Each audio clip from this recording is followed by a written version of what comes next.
The assembled press were anticipating some big developments, given that this is a critical moment in the Gaza peace process. But even by his norm-busting standards, what Donald Trump said next left the room and the world in shock. The US will take over the Gaza Strip, and we will do a job with it too. We'll own it and be responsible for dismantling all the dangerous unexploded bombs and other weapons on the site, level the site, and get rid of the destroyed buildings. We'll level it out, create economic development, and supply unlimited numbers of jobs and housing for the people of the area. Journalists looked shocked, in disbelief that Donald Trump, the sworn America First non-interventionist president, was proposing that the US seize control of Gaza, own it, and develop it. It was nothing short of astounding. You are talking tonight about the United States taking over a sovereign territory. What authority would allow you to do that? Are you talking about a permanent occupation there? I do see a long-term ownership position, and I see it bringing great stability to that part of the Middle East and maybe the entire Middle East. Everybody I've spoken to loves the idea of the United States owning that piece of land, developing it, and creating thousands of jobs with something that will be magnificent in a really magnificent area that nobody knows because all they see is death, destruction, and rubble. As Prime Minister Netanyahu stood smiling, the president framed his Gaza takeover as a humanitarian rescue for Gazans, a release from the never-ending death and destruction. Never mind that the forced displacement of people is a violation of international law that many believe could be tantamount to ethnic cleansing. But the real estate developer-in-chief saw only a rosy future for all. I've studied this very closely, mostly over many months, and I don't want to be cute or a wise guy, but this could be the Riviera of the Middle East. This could be something magnificent. Earlier in the day, the president had made another stunning announcement, a prelude to his evening bombshell. If we can get a beautiful area to resettle people permanently in nice homes, where they can be happy, not be shot, not be killed, not be knifed to death like what's happening in Gaza. Trump was proposing that nearly 2 million people be expelled from Gaza ahead of the US and potentially its military moving in. But who would take them? He wasn't clear. I think Jordan and Egypt will. I know they've spoken about it with you, and they say they're not going to accept. I say they will. But I think other countries will accept also. But both Egypt and Jordan rejected Trump's plan outright, while Saudi Arabia, a key US ally in the region, reaffirmed its unequivocal rejection of any infringement on the legitimate rights of the Palestinian people or attempts to displace them from their land. This unwavering position was non-negotiable. Today, some Republicans in Congress attempted to put a positive spin on Trump's plan, while others didn't even bother. Look, I think ultimately what we want is what's best for the people of Gaza. We want them to have an opportunity to prosper and be safe. We'll continue to engage in conversations about that, and how you keep the people of Israel safe as well. Were you shocked by President Trump's announcement? We continue to be. American foreign policy in the entire area will continue to be committed. Senator, can we have a reaction to Donald Trump's proposal on Gaza? I already talked about a kink in the slinky. We have a quick reaction to Donald Trump's announcement on Gaza. Yeah, I think it's problematic. I think American troops being involved in that area seldom works well. The president has certainly been thinking outside the box. Is there even a box in this case? Do you even take his proposal seriously? You have to take him seriously. Oh, it's ridiculous. I mean, it's not who we are as a nation to be looking at displacing people from their land and taking it over. Is that now American foreign policy? No, it's nonsense. But it is what the President of the United States, today, welcoming his new Attorney General, just proposed, the most radical intervention in the Middle East since the invasions of Iraq and Afghanistan. It could upend the fragile peace process in Gaza just as it was about to enter its critical stage. Can we ask about your proposal? A lot of people are talking about it. Obviously, everybody loves it, but this is just not the right time. Well, maybe whatever his thinking, he declined to comment today, perhaps because he doesn't know the answers. He's still filling in the blanks himself, policy on the fly. It wouldn't be the first time. Everyone in DC is still trying to digest exactly what happened last night. You heard the shock reaction on the hill behind me. In my piece today, I was actually in the room at the White House last night, and I can tell you that jaws dropped when Donald Trump made his big announcement. Was it off the cuff? Was it a negotiating tactic? Who knows?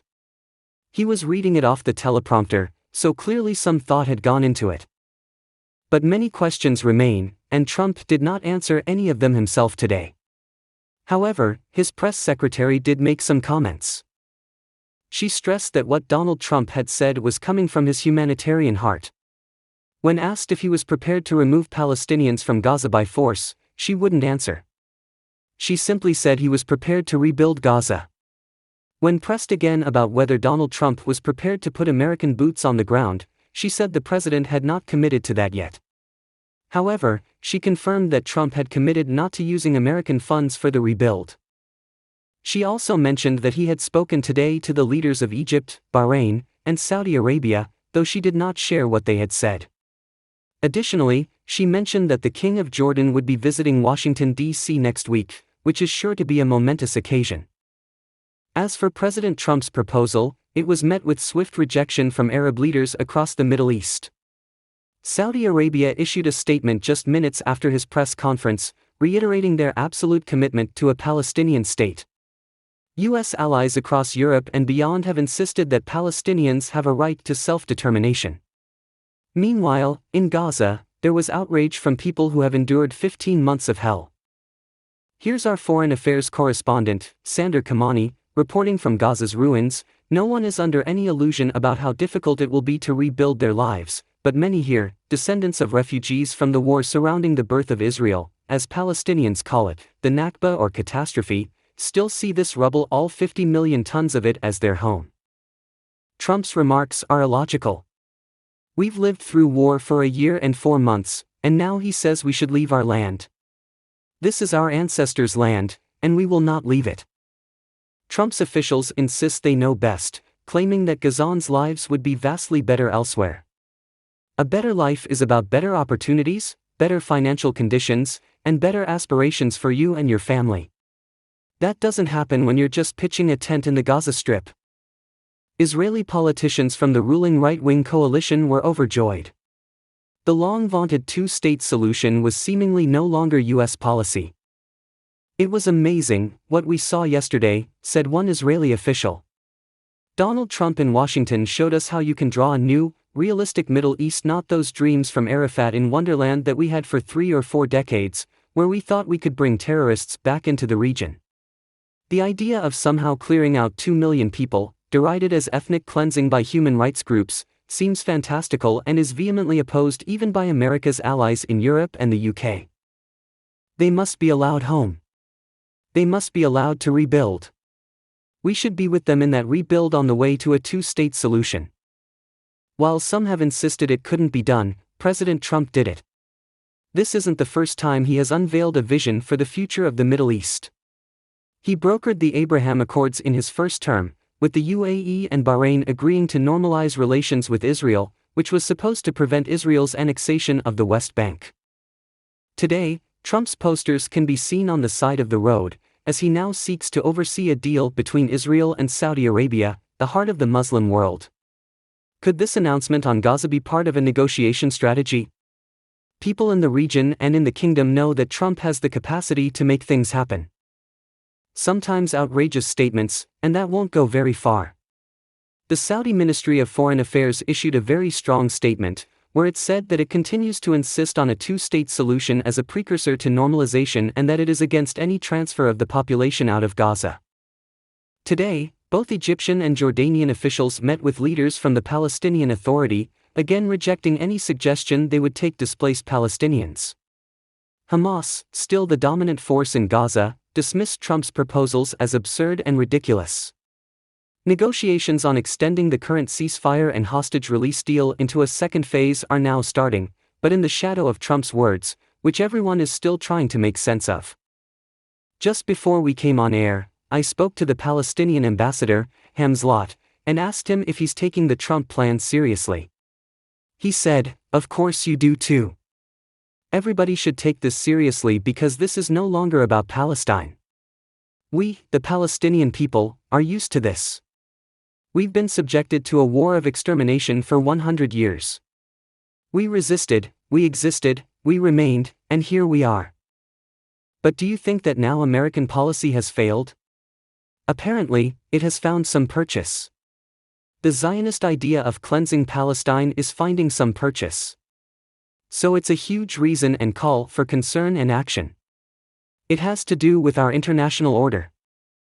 Are you relieved that the rest of the world, almost without exception, has already said no? We still believe in a two-state solution and Palestinians must resettle in their homeland? Of course, that's a source of support and empowerment. That position is isolated, and our position is being supported by the vast majority of the world, particularly the region. So what do you say to the U.S. envoy, Mr. Wickoff, who has said a better life is not necessarily tied to a physical space? That's none of his business. It's as simple as that. Well, maybe he would accept that many Americans would be called to leave their homes. What is this logic? This is sick. The Palestinian people are not illegal immigrants. Even illegal immigrants in the U.S. have rights. This is our home, and we aren't going anywhere.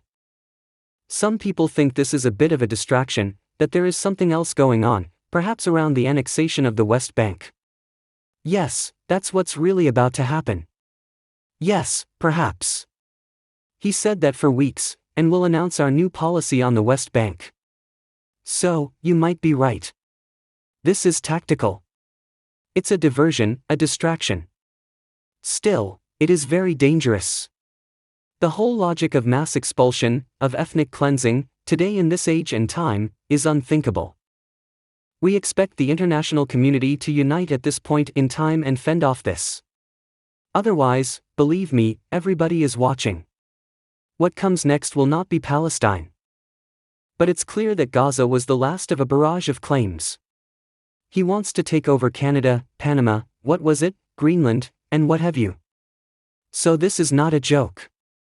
The logic from the Trump position is, well, this is going to take a decade or more to rebuild, and the rebuilding is the thing that Israel effectively has a stranglehold on. If Gaza is not able to rebuild and life is completely unsustainable there, what can you or the outside world do about this? We just need to remove that Israeli stranglehold. That's what we need to remove. We remove the root cause of all this. We have to exert the pressure that is needed. Israel is not a fact of life. Israel is also subjected to pressure and functions under pressure. Go back to history. The problem is we have never really, and this brings me to the main point, the international community has left this to fester until we get Netanyahu and Bing, who believe in the full erasure of Palestine, and they go to Washington and find purchase. Now is the time when we think again, and how do we, as an international community, actually take the situation out of this complete cliff scenario into a track whereby Gaza is rebuilt, Gaza is united with the West Bank, and the state of Palestine is established, and the occupation ends. Do you think this jeopardizes the next phase of the ceasefire? It could, and hopefully it will not. Because that would be the catastrophic scenario. That would be the worst of all scenarios. The time of genocide, mass murder, and mass destruction is something we should never go back to. Now is the time for action. This is the moment for the UK to recognize the state of Palestine. This is the time for the UK to take a leading position in the international community to implement the two-state solution. This is the time to empower peace and become peacemakers, regardless of what others say or what big statements are made. Anyway, Ambassador, thank you very much. Joining me now is Fleur Hassan-Nahum, the special envoy for the Israeli foreign minister. She joins me from Jerusalem, where she served as deputy mayor. Let's begin with that last point. Egypt is warning that this could jeopardize the next phase of the ceasefire. If that happens, it's a massive miscalculation, isn't it? We don't know if it might even pressure Hamas to implement the next stage of the ceasefire. You can't know that at this point, but what's really interesting is why Egypt, which borders Gaza, did nothing throughout the entire war to take in any women, children, or refugees and help people escape harm's way in a war that we didn't start. It started with a massacre on October 7th. It's interesting that Zomlet is talking about ethnic cleansing, but the only people who have ethnic cleansing in their charter are Hamas. But do you accept that the forced displacement of Palestinians from Gaza would be ethnic cleansing and would be illegal? Who's talking about forced displacement? Have you asked the Gazans? In fact, if you ask the majority of Gazans, let me just give you some numbers. 10 years before October 7th, 250,000 Gazans left Gaza when it was very difficult to leave. During the war, those who had some money smuggled their way into Egypt, and there are about 100,000 Gazans in Egypt today, many of whom are refusing to go back. So even if some wanted to leave, you know that most of them, or a lot of them, wouldn't. We don't know that. Are you saying you would forcibly displace them? What I'm saying is that somebody should ask the Gazans if they could have a better life of peace and prosperity somewhere else, not under the stranglehold of a repressive Islamic regime that throws gay people off roofs and marries off 12-year-old girls. Who wants to live like that? Would you want to live like that? If they say no, then what? If they say no, then we're not going to forcibly displace them illegally. But first, we have a big problem in Gaza, which is that Hamas is still in control. Would you want Hamas to rule, a genocidal regime? Can you answer the question I'm asking you? Do you believe in forcibly removing the Palestinians? I don't believe in forcibly removing anyone. What I do believe in is getting rid of terrorists. So, you would forcibly remove people you designate as terrorists, but not others? I designate people who are involved in Hamas, those who are card-carrying members, people who believe in a charter of killing Jews. Yes, I would. Why not? Would you want these people in your country? Do you see any reason why people would want to leave their homeland? Do you understand the attachment to the concept of a homeland? Of course I do, but ultimately, these people's homeland has been taken over by jihadist terrorists. Would you rather live under American control, or under the Islamic Republic of Iran's proxy? If you were a regular family, which would you prefer? That's not the actual choice, though. Just because someone like Trump says it doesn't make it the reality. So, what's the choice then? Stay under a genocidal terrorist regime? No, there are many other choices. If you ask the Palestinian people and give them a say something they don't currently have, there are other options. They did have a say in 2005, and they voted for Hamas. After that, Hamas never held another election. So it's not as if we haven't tried. We left the Gaza Strip in 2005. The Palestinians had that moment to show the world they could create a model for a Palestinian state, and what did they create? What if someone like Vladimir Putin came along and said, "We'll build towns for Israelis in Russia, and let the Gazans live in peace"? How would that look? It's interesting that you bring that up because you've hit the core of the problem. The core issue isn't the lack of a Palestinian state. The core issue is the existence of a Jewish state, which the Palestinian leadership and some of our neighbors have never fully accepted. We're not going to go back 76 years and dismantle that idea. What I don't like is the idea of people who don't want to live side by side with us. If they did and we've offered it to them 5 times, then there would be no problem at all, no war, and there wouldn't have been a massacre on October 7th.